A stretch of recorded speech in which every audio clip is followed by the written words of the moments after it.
Kandidati për deputet për qarkun e Vlorës, i nismës Shqipëria bëhet, Aleksandër Runaj, ka një mesazh drejtuar qytetarëve të Vlorës, të cilët do të votojnë në zgjedhjet parlamentare të 11 majit. Nëpërmjet një video mesazhi të shpërndarë në rrjetet sociale, Aleksandër Runaj i ka bërë thirrje qytetarëve të Vlorës të reflektojnë. Sipas tij, partitë politike i kanë ndarë në dy kampe, duke bërë që të dyshojnë tek njëri tjetri dhe duke përçuar vetëm dasi mes qytetarëve. Runaj i bën thirrje vlonjatëve të ndëshkojnë me vot klasën e vjetër politike, e cila sipas tij nuk ka patur asnjëherë në interes popullin, por vetëm interesat personale.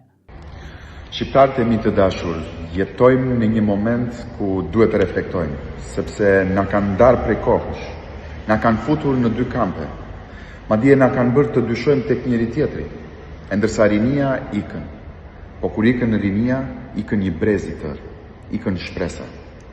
Dhe me paturpsinë më të madhe vazhdojnë dhe kërkojnë mandate katërt këta apo ata që qa nuk i morën kësaj toke. Ndëshkojni me vot këta politikanë që nuk e pan kur popullin, po vetëm xhepat e tyre. Por ky nuk është fundi, është koha për bashkim. As majtas, as djathtas, por bashk. Si bijtë e kësaj toke që nuk u përul kur. Si pasardhësit e atyre që e ngritën zërin për liri. Le ta ngrëm zërin sot për drejtësi, për fëmijët tanë, për familjet tona. Zoti ju bekoft, ju përshëndes.